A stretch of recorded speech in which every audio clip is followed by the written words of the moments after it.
सो good morning students. एक chapter आप लोग का लैप्स हुआ था, that was chapter number 6 changes around us.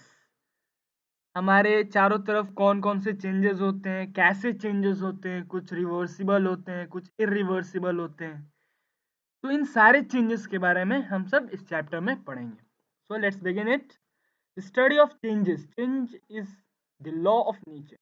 Basically, everything around us is changing. Changes in the weather and in temperature from morning to night and very apparent.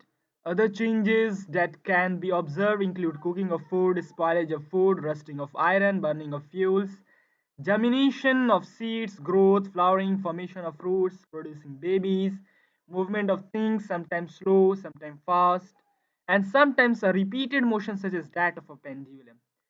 तो ये सारे क्या थे, चेंजेस थे जो होते रहते हैं, हम इन्हें फेस करते रहते हैं। नॉर्मल कॉमन चेंजेस है जो हमें अक्सर देखने को मिलते हैं।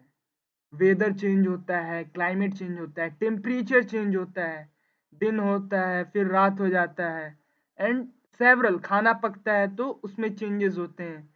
पानी इवापोरेट करता है, वेपर में बदलता है, सारे क्या है, चेंजेस है। तो ये चेंजेस हम अक्सर देखते रहते हैं। साइज में चेंजेस होते हैं, किसी चीज में कलर भी चेंज होता है। तो ऐसे बहुत सारी चेंजेस हम ऑब्जर्व करते हैं। There are many changes taking place in our body, such as increase in height and weight, growth of hair and nails, and the baby growing into an adult are some of the changes that take place in a human life. These changes are slow and take place over a period of time.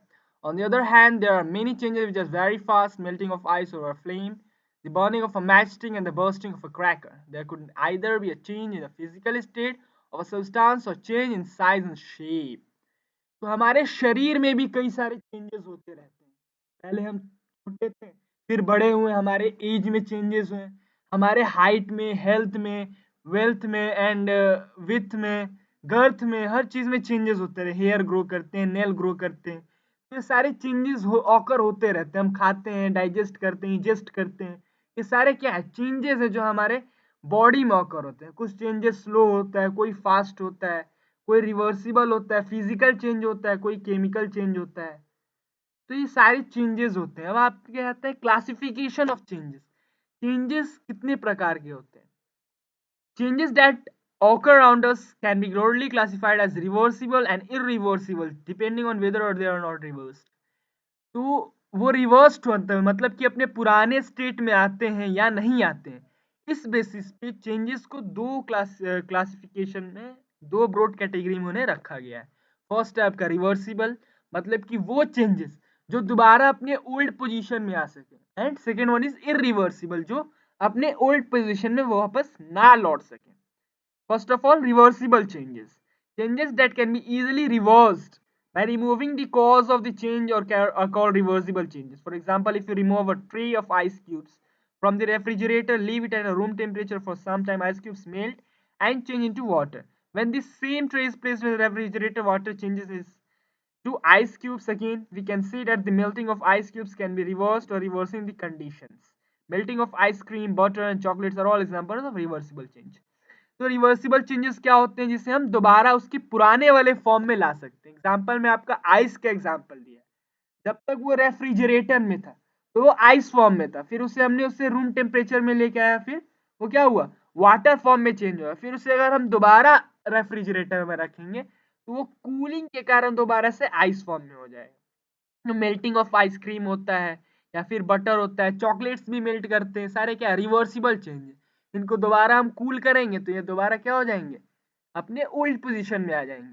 तो ऐसे changes को हम क्या कहते हैं, reversible changes कहते हैं। What about changes like condensation and evaporation of metals when molten ice is heated from the sun, water starts to evaporate and steam escapes from the container. This process is called evaporation. Now if you hold a plate near the container, तो evaporation and condensation दो process दिया हुआ है। तो evaporation कहते हैं जब water vapour में चेंज हो, और कंडेंसेशन जस्ट उसका अपोजिट होता है। इसके बारे में प्रीवियस 5th चैप्टर में पढ़ाया भी गया था आप लोग को कि इवापोरेशन क्या होता है। वाटर को वाटर वेपर में बदलने को इवापोरेशन कहते हैं, एंड देन रिवर्स करने को कंडेंसेशन कहते हैं, मतलब वेपर को वाटर में बदलने। तो ये आपका क्या हुआ, रिवर्सिबल चेंज हुआ।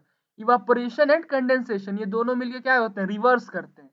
अगर वेपर फॉर्म में है तो उसे हम वाटर फॉर्म में ला सकते हैं, और वाटर फॉर्म में ला दिए तो दोबारा उसे हम वेपर फॉर्म में लेके जा सकते हैं। तो ये आपका रिवर्सिबल चेंज होता है, evaporation either condensation.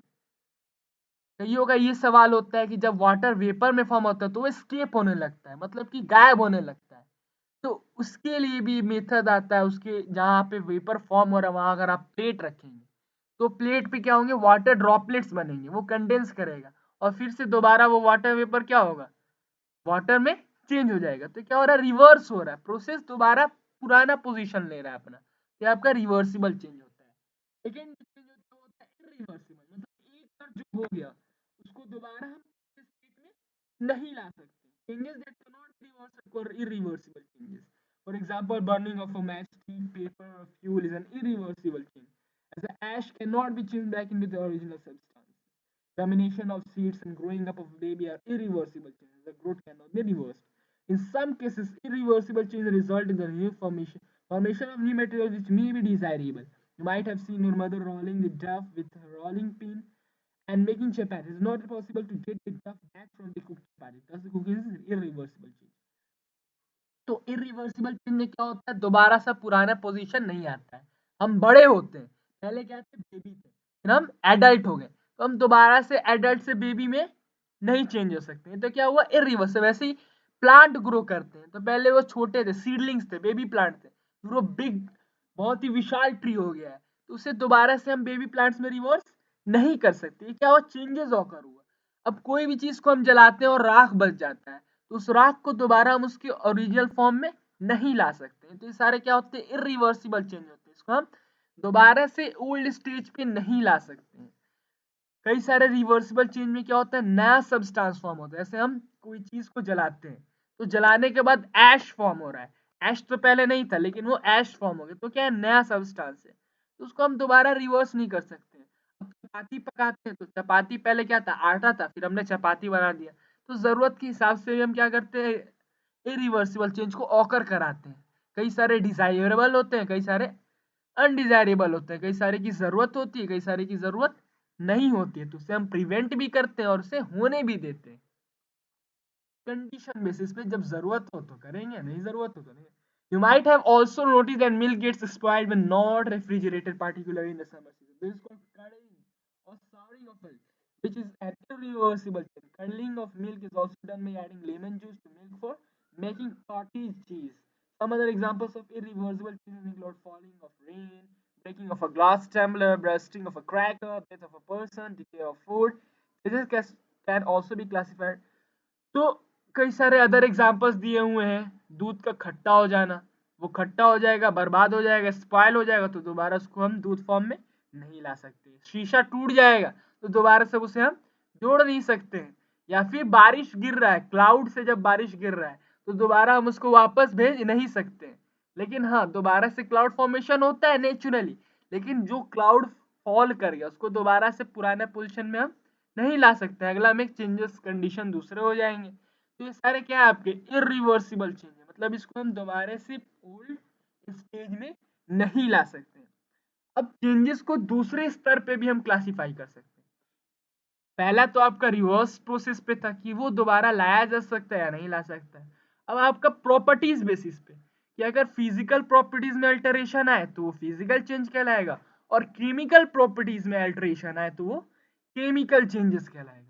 Next classes में आप लोग को इसी के बारे में बताया जाएगा कि फिजिकल चेंजेस क्या होते हैं, केमिकल चेंजेस क्या होते हैं। Okay, then goodbye and keep